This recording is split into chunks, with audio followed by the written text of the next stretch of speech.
Okay, welcome back to Rugby Ontario's Summer Development Mini-Series. We're building off of our Winter Club Development Series with these summer sessions where we invite guest speakers to discuss their expertise on rugby-related topics in shorter virtual mini-sessions. The series is designed to bridge development efforts throughout the calendar year, connecting off-season learning to in-season implementation. My name is Jocelyn Poirier. I'm the Manager of Rugby Development at Rugby Ontario, and I use she, her pronouns. Our second summer development mini-series session will focus on concussion management and safety. Today, we're joined by Dr. Roger Zemek, a leading global pediatric concussion expert who works as an emergency physician and senior research scientist at the Children's Hospital of Eastern Ontario, as well as a professor at the University of Ottawa, the scientific director and lead of pediatric care at 360 Concussion Care, and the principal investigator leading the Transcendent Concussion Research Program. To date, he has led the largest prospective concussion study globally and co-leads a team developing the first ever living guideline for pediatric concussion management. Welcome, Dr. Zemek, and thank you for taking the time to join us in that busy schedule of yours. Oh, thanks so much for having me, Jocelyn. To start, can you briefly tell us about your work and why you think concussion research and knowledge are so important? So I think it's important because we see so many of it in so many different settings. I've been a pediatric emergency physician at CHIO, which is the Children's Hospital here in Ottawa, for over 20 years. And we see just at our hospital alone between around 1,500 new concussions every single year. And when you look at how many occur across North America, in Canada alone, people estimate maybe around 400,000 in Canada and maybe 2 million or more in the US. So that's a lot of concussions. I've had three concussions myself. While I was not a rugby player, I did a lot of sports, and I did do varsity sports intercollegiately in the NCAA. And so I know what it's like for people wanting to get back to doing the things they want and love and need to do. And so that is my reason for my personal passion behind wanting to study something for which I care deeply about. And because I think there were so many unanswered questions. So my work has been over the last decade and a half really coming up with better ways to determine how can we make a good diagnosis of concussion, how can we tell patients and families and teachers and coaches and caregivers how long it's going to take the people that they love to get back feeling better and back doing the things they want and love and need to do.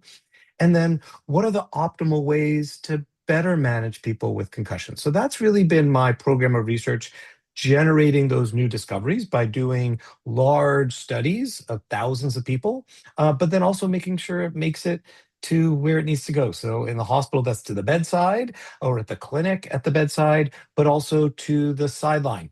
Or to the rink, or wherever that person is with concussion, and to the people who care and manage those people outside of the medical field. So I spend a lot of time on knowledge sharing and making guidelines accessible and hopefully able to understand. Awesome. So, on that note of knowledge sharing, this maybe seems like a silly question to ask. I know we hear a lot about concussions and the importance of it, but can you maybe just talk briefly on like why are concussions so dangerous and how are they different from other types of head injuries? So let's first start out like what is a concussion first, because sometimes there's even some misunderstandings on exactly what is a concussion. Um, a concussion is what is caused when the brain is injured following what we call an acceleration deceleration injury. And that could be due to a collision, a fall, or other sorts of mechanisms of injury. But basically, the brain is inside the skull and it was going fast in one way, accelerating, and then changed directions. And that caused a deceleration or slowing down or a change in those, which leads to forces on those brain. And those forces on the brain stretch what's called the neurons. And those are the main cells of the brain. Now, there's other cells in the brain that get impacted by concussion also, but the main thinking, functional workhorse cell of the brain is called the neuron. And the neuron has two ends and a long string that we would call is called an axon.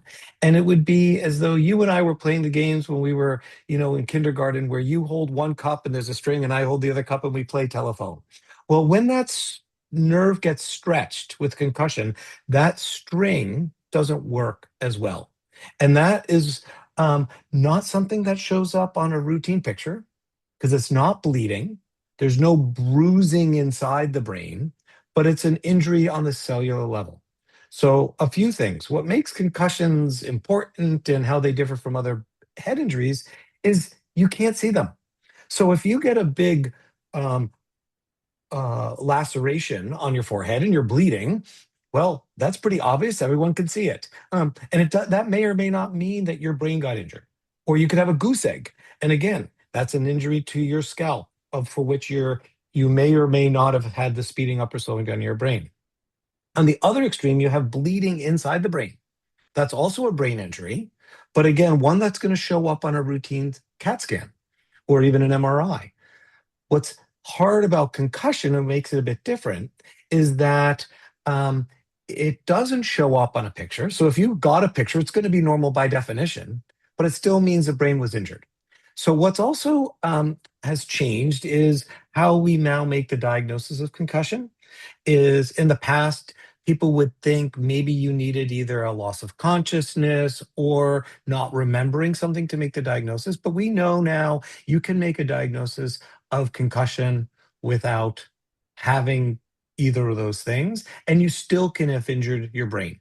So, what are some of the key things that makes them different and potentially things that we want to make more awareness of, Jocelyn, is that because of the fact that there is no bleeding, there is no bruise, there is no someone who lost consciousness, doesn't mean it's safe for that player to immediately go back. And I think that's what we need to be careful of is the person who has a concussion having a new injury before that first one had the chance to heal can lead to more severe problems. And that's something we really want to avoid. Um, I also think it's different from other head injuries because we're still only understanding it. You know, people understand how to manage broken shoulders, broken ankles, broken other bones or sprains and strains really well. There's good pictures for them. There's clear management plans. The brain is so complex, and that's also what makes them different. I tell this story to other doctors when I give a talk on how we're going to treat concussions. I said, if I broke my forearm, there's just two bones, and there's probably 20 ways in the emergency department I could fix that to based on how old you are. Is it angled? If it's angled, which way? Is it shortened? How are the nerves working? Literally 20 different ways, ranging from everything from a splint to an operation. And those are just two bones in the arm. Imagine the brain, which controls so much. So I think that's what makes it a challenge. But I think we've learned a lot. And I look forward to talking to you more in some of the other parts of our conversation on what we've learned. Yeah, we'll get more into that for sure. Well, I think that that does lead into my next question, which you mentioned, it's not something you can see, right? It's not something you have to have a goose egg or, a visible bleed or a loss of consciousness, right? So what are some of the signs that players, coaches, teammates should be watching for during games or practices? Yeah, so a perfect point that you don't have to be a doctor or an athletic therapist or a trainer to suspect or to recognize a potential concussion. So I have had the privilege and honor of not only leading the pediatric guidelines, but I've been part of the international guidelines that are held every 3, 4 years. And the last one was in Amsterdam, and that was the sixth international consensus in sport group. And what we did with that was we updated what's called the concussion recognition tool. So that's a tool everyone should be aware of. Your parents, your coaches, the kids, and it's a hand printed tool. It's called the Concussion Recognition Tool 6 or CRT6, and it's downloadable for free online, and it's on our Living Guideline page as well. And so the first thing is look for red flags because that may even be not just concussion, it could even be something worse. So if someone lost consciousness or had a seizure, or they're having repeated vomiting or numbness or tingling of their extremities or confusion, some of those things are actual emergencies because yes, they may end up having concussion, but they may have actually had bleeding in the brain or they've injured their spinal cord. Those are true emergencies that need medical help. So call 911, get medical help for those. The next step down is someone still could have a concussion where they may have signs. Signs are things that people can see from the sidelines. So maybe someone's holding their head, they're not walking normally, they're wobbly, maybe they're looking dazed.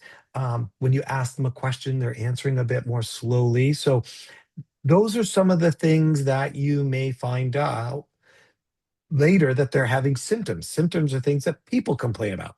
So the player may be complaining of headache or feeling dizzy or bothered by the light or noise, not really remembering or thinking clearly, feeling fatigued. Those are all signs and symptoms that together can make anyone suspect a concussion and then refer them to the medical providers to make that final diagnosis. The issue is sometimes things can be a little bit delayed. So someone may have some early symptoms or one or two signs, but then the teammate's the one who notices it.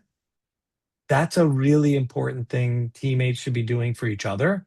And we could talk about more of that later, but that's really important because the people in the field who are closest to the player may be the ones to notice it even better than the coach or the parent from the sideline. And the reality is, if in doubt, just sit them out. Yeah. Yeah, that's a great point of, it's the teammates, the coaches who know what our players look like normally, right? You know what your friend is normally like beside you, so you're going to be more attuned to those differences, maybe. Mhm. Okay, building on that, what advice would you give to clubs and coaches to ensure the safety of their players and to encourage athletes to report injuries or suspected injuries? Yeah, so let's start with the second part first, since we were just talking about suspected injuries. Right now, we treat concussion, whether it's a definite concussion or suspected, the same way. So even as a physician, sometimes I'll say, maybe, I'm still not going to take a chance and I'm going to make sure that player goes through the proper steps to recovery.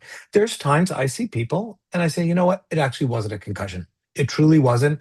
And then they could be cleared right away. But even if there's a few things that make me say it's suspected, we're going to manage it. So I think having that policy from your team, from your coaches, from the leadership, it doesn't put the pressure on the coach to be the bad person to say, oh, I'm pulling out my star player in the heat of the match. It should be a policy on a team level, but also on a league level and as a whatever the club level is just saying, you know what, if it's a suspected concussion, you're out. Not just that game, that day. And if it's a tournament, you're not just out game one, but until the doctor has cleared you, no same day return, no exceptions. And that puts off the pressure of having one person be the bad person. Um, I think it's also great that we're doing this webinar series, Jocelyn, because hopefully you have some parents who listen to it, to talk to their kids, or even some athletes who listen. My kids are in university. My son plays varsity sports, but his two roommates both play varsity rugby. And I know what it's like to I know those kids are competitive. They don't want to let their team down. They don't want to lose their spot on the team. They don't want to be seen as being soft. But you know what? That is what a coach and leaders have to do, and really reinforce that, like, hey, this is a team choice, and if that person comes back too early and something even worse happens, that's gonna even be a bigger problem. So it's really, if you report a concussion, we're going to treat this the same respect as someone who just scored the try, or the great defensive player if he hustled back and saved the other team from scoring this try. Like, that player or someone who made that hard call to raise that flag should be rewarded and recognized as showing courage and being treated respect, as great plays on the field. So I think that's a way to encourage reporting. And I think that also takes planning. Like, practice it. You practice other plays. Like, how would you practice reporting? And that doesn't mean you're going to have a fake injury, but just as part of the huddle. Hey, what's going to happen today at the game if Jane suddenly gets the collision and is now holding her head and is a bit wobbly on her feet? What are you going to do to make sure Jane doesn't go back that same very next play? And do role playing And that's something that the coaches can do in practice, not just once in the season, but intermittent reminders. That's how practice change happens, by reinforcing, reinforcing, reinforcing.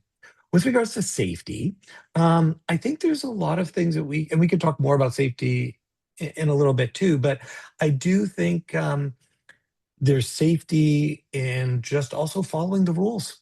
You know what I mean? I think there are rules now in rugby with regards to reporting on the blue card system, and I think it's a system that can work very well. And I think that's just recognizing there's going to be a path. So it's not you're out and you don't get to see your team.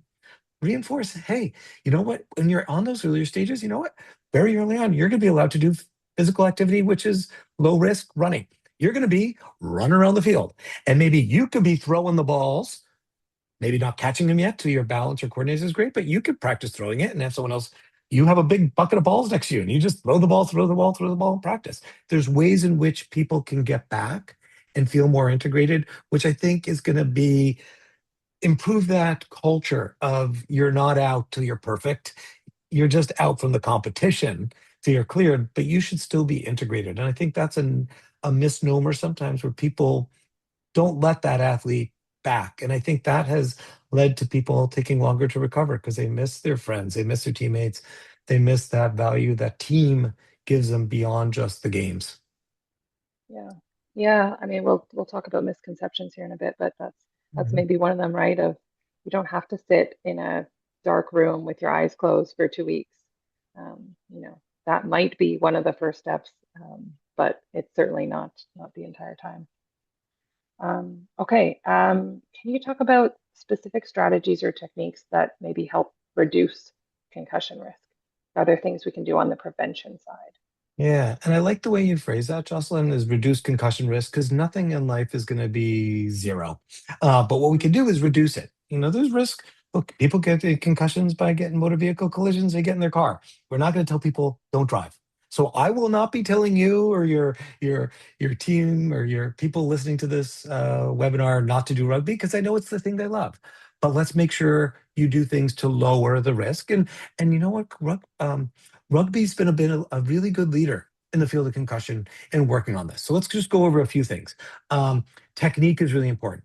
So tackling technique has been really has to be properly taught. It needs to be one of the best studied things as well, like changing the tackling height, ways to mitigate risk by not having people play in competitions till they know how to tackle and been properly trained. I think that's number one is some of the technique. Two, I think limit the exposure. Yeah, you're going to go all out on games, but maybe you don't be needed to be destroying each other in practices. So, what are ways in which you can limit your the volume, the frequency in which you're being exposed to the risk of head hits?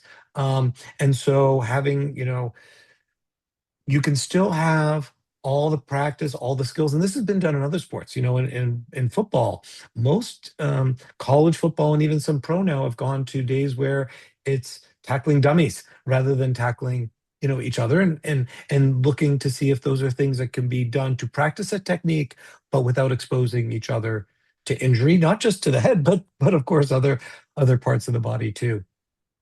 I think other strategies that can mitigate risk is, you know what, having the officials early on set the tone properly. If some players are not doing things properly or there's frequent fouls, addressing it early, it sets a tone for the match. Um, Years ago when I was a youth, I used to referee sports and I would do soccer. And I think the first few minutes of the game, it's not about you, but it's making sure the players are safe and just making sure the rules are followed. And of course, you want them to have fun, and it shouldn't be about the referee.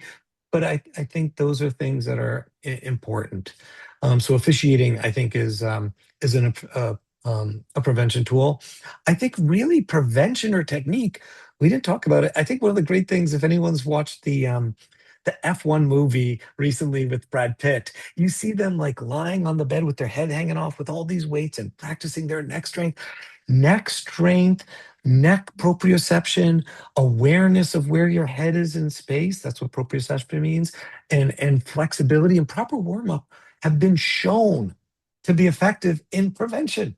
So all of the athletes should be having a prevention, not just once, but you start at version 1.0, make your version 2.0, and then 3.0. Like just like computer software updates, keep updating yourselves. Some of your athletes are still growing. Maybe they go through a big growth spurt and their neck muscles haven't caught up to that. And I think those are important things to think about prevention in neck strength. I describe it as you sometimes go to the baseball games, you get those little bobbleheads, and they sit in your car windshield and you tap it and the head goes like this. Well, a really long and weak string, that head is going to go like that. But a stiff and muscular and powerful, but also flexible string too, it's not going to shake as much. It's going to be more controlled. And I think that's how we need to think of our necks when we get collided, because most rugby concussions are not necessarily blows to the head. They're blows to the body, where then the head Mhm. can also whiplash, and then you fall to the ground, and you get a second injury just um, in that one event. And so I think um, for strategies and techniques for prevention, we can talk about this more later if we have time. You know, the the mouth guards that have been controversial. I think they're promising with looking at the evidence of maybe preventing some head injury. But you know what? It's going to protect your jaw and your teeth. And I can tell you, as an emergency physician, Yeah. I've seen lots of people with busted teeth. And so, if you like your teeth and your parents have spent a lot on braces, keep your teeth nice. You do not want to have a whole bunch of chiclets lying around the grass after a bad shoulder to mouth Yeah. with or without that mouth guard. So I think mouth guards are no brainer, and it does not need to be the one with sensors. Those are research tools. That's Yeah. pro level. That's for us as scientists to study. Oh, what forces of impact led to that? Having a sensor in the mouth guard is not going to prevent a player from getting a concussion. And then with the headgear, maybe promising. Again, it's not going to be concussion proof, but it may prevent cauliflower ear. It may prevent bleeding and some other injuries, and maybe injuries to the skull. So I think also worthwhile, something to consider as well. So again, less about gear for mitigating risk. I really think the risk for concussion, at least, is about how the game is taught, for tackling, coached, and officiated. Yeah. Yeah, some great points there. I mean, mouth guard, right, such an easy, simple tool, whether it's preventing or not, right? Doesn't hurt to wear it Yeah. and keep your teeth in place. And then great points around sort of the role of the coach and the match official, and that sort of strength training piece in particular around the neck. And there's some great tools from Rugby Canada and World Rugby, Tackle Smart and Contact Confidence. So we've got resources available on our website if people are looking for those. Let's get into some of the misconceptions because I think there are still many. So, what do you think are some of the most common misconceptions around concussions and sort of myth busters that we need to talk Yeah. about? So you brought one up yourself earlier, is that dark room. And I think if your audience can go home with one point is, we're not suggesting someone play a match the next day or even practice with tackling the next day. But what we know is after a very brief 24, 48 hours, people should be moving. You want to improve the blood flow to the brain. There's a whole bunch of things that our team has actually even led the research on, and our team was one of the first that shows early return to physical activity has led to better outcomes. So again, no one's suggesting high risk behaviors or even medium risk behaviors, low risk, and then work with your healthcare team to move you through the steps in a safe wise and a stepwise manner. But early light aerobic exercise is number one. And similarly, the same for school. You should not, there is nothing at school that's going to cause brain damage. It may trigger symptoms because maybe the lots of people moving around. Um, if you think a lot of with concussions, sometimes what I describe it as, you have a whole bunch of senses. You got your vision and your hearing and your other senses of where you are with your balance. Well, what happens with concussion is your brain thinks it's in a fight or flight state. And it's as though you saw a lion in a nature 10,000 years ago, and you need to save your life. And that lion's going to eat you, and you need to like look to see if there's other lions, so your pupils get big. You need to listen to see if there's other lions nearby. You need to be aware of all your surroundings. Our bodies are wired for that, for survival. That same instinct has passed on even in concussion. What normally we do is we have a filter. So we turn down the volume a bit. So we've filtered out all that sensation. And that's why the noises bother you and the lights is because the volume's not turned down, it's turned up when you have a concussion. Mhm. So going back to school can maybe bring on some symptoms, but it's really important. And same with your adult rugby players getting back to work. No one's asking you to do the risky things. Maybe you're not there all day. Just a few hours to start. Part day. Yeah. Move just like the sports. You're going to do it in a stepwise. It's really important. And I know your athletes love playing rugby. Well, guess what? To move to the contact, you got to be cleared. And to be cleared, you got to be back at full school or full work. And so that's Mhm. part of the recovery as well. So that's another misconception. Another one is the you don't have to be knocked out. You know, people think used to think you had to lose consciousness or lose your memory to have concussion. We know that most concussions never involve loss of consciousness or necessarily immediate changes on their memory. Um, I think another misconception is people think that the damage is permanent. And we know and we expect people to recover from their injury. What we just don't want is people to get the next and the next and the next before. There is no magic number on how many concussions. It's how long are you taking to recover from your last one. So an athlete who's recovering normally and quickly, we expect them to do well. The athlete that each successive one's taking longer and longer, that's a longer conversation that I as a provider would have to have. Yeah. But that kind of comes back to your experience as a provider, and I'm wondering, you've been involved in this space for a long time. How would you say concussion management has changed from when you began your career in this field, and maybe what would you like to see change, or what direction would you like it to go in the next sort of 10 years? So things have changed a lot. So when Hmm. I started, concussion was probably underrecognized, and people would just say, "Oh, it's just a minor head injury," and they didn't use the word brain injury. They didn't use the word concussion. And so I do think that's number one. I think we there is more awareness of concussion. Number two, we've completely changed how we return people to activity. When I started, it was, everyone only had a week off. But then if you had memory problems or if you had loss of consciousness, it would go from 1 week or 2 week or 4 week. And now we know, you know what, every single person's different. And we need a tailored plan for each person. And now it's been based on the individual's symptoms. We already talked about what's changed with the dark room. I remember when I started, we told people to sit in that dark room and rest. And we told them not to do these things that we now know are actually beneficial, like light exercise. You should be doing that early. Going back to school, even with some symptoms, that's still important. In Yeah, fact, our studies showed that going back to school, those who had the most symptoms benefited even more. So it shouldn't be, oh, look, if you're vomiting still or you're still nauseous, you're going to have to make some accommodations and you work with each you're not going to person. have fun at school. You're Yeah. not going to have a good day, but it is important to get people back. What's also changed is we never knew how long it was going to take people to recover, and that was one of the things that it's been a privilege to lead. But I led a study of over 3,000 kids with concussions all across Canada, 9 centers. We enrolled kids on average about 2 hours and a half of their time of injury, and then followed them up for months. 1 week, 2 weeks, 4 weeks, 8 weeks, 12 weeks. Followed up a lot of kids, and Mhm. we did a way to predict who was going to get better, um, who's going to take longer to recover, so that we could direct them early on to specialty concussion care. And so that study was called the 5P study. And right now, what's also changed is right now I'm leading this study.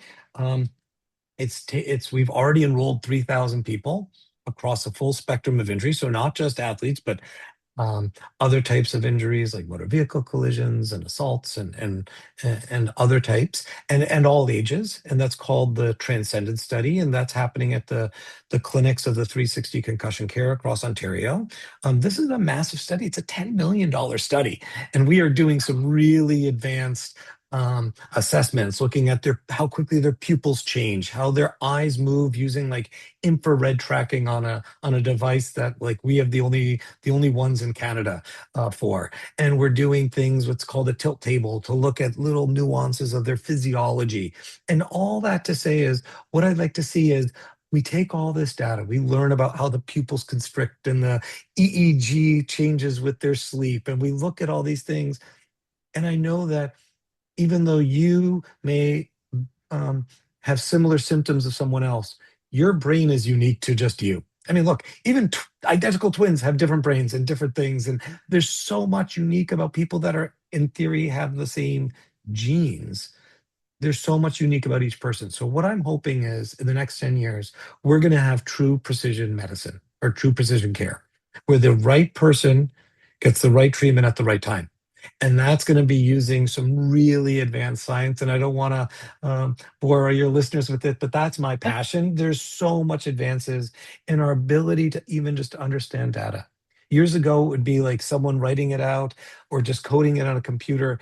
Now you can put the millions or billions of data points and have the computer figure out what's the optimal of these things to say, all right, this is the right um, treatment for this type of situation, or this person had, this is the one way this person's presenting. Let's do this treatment. So I think that's going to be the big exciting thing over the next 10 years.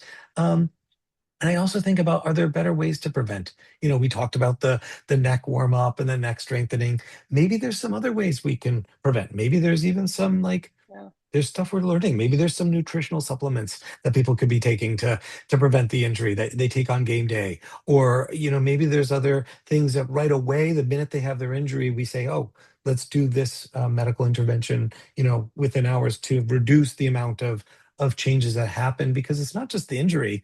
Sometimes it's the way the brain heals it does lead to more downstream changes too. And that's why it's a complicated balance and science is really gonna have to be done carefully. But I think 10 years is gonna be really exciting because I know what it looked like Yeah. 10 years ago and I see us now. I'm really excited to see what 10 years from now looks like. How many things are underway? Yeah, yeah. I mean, excited to sort of follow your work and see where we go in the next 10 years. Any final thoughts or comments you want to add on anything? I think the only thing I'll add is sometimes people will ask me about, well, what about this thing I read about this, this neck guard or these Specific, things, yeah. this specific thing. And one thing I always tell people is look at our living guidelines. They're called it's on the website, pedsconcussion.com. And there's a parent version, a coach version, and it has all the recommendations, it has all the tools. But if we don't talk about a specific treatment, some sort of what about a hyperbaric chamber or some of these things? If it's not in the guideline, there's not been studies to show that it's been effective. And if it's been shown to be effective, we'll recommend it. If it's not been shown to be effective, we're going to say don't do that either. So whatever way it's shown, we'll say, this has not been shown to have benefit, or this has been shown to have benefit. But if there's no comment, it just hasn't been studied. And as a person who's a scientist, I think it's really important to follow the evidence rather than just um, the Trend. flashes. Sometimes they're the Yeah. trends. So I think that's one thing I would just recommend to any of your listeners. Just know that there are people who do these guidelines, who are independent scientists, international experts that really vet all the papers that come out, and it could be a really trusted source, better than ChatGPT or Google answer, because you never know what how they're pulling it from. And I think having those still human touch eyes is Yeah. really important for medical care and medical advice, because this is by the time your kid's injured or you're injured yourself, you don't want to just leave it up to an algorithm, which may be good, but it may not be perfect. Yeah. No, I think that's great advice, and we'll make sure we link to some of those Yeah. resources and sites within our site as well. people, if they're listening, they've got that pedsconcussion.com, but you can also find things on our Rugby Ontario concussion safety page. Well, Dr. Zemek, thank you so much for joining us and sharing all of your experience and your research. And for those watching, thank you for tuning in to the Summer Development mini-series. If you have any questions about this or other development topics or ideas for future sessions, feel free to put them in the form linked in the video bio, and we will get back to you. Stay tuned for more sessions coming soon. Thanks, everyone.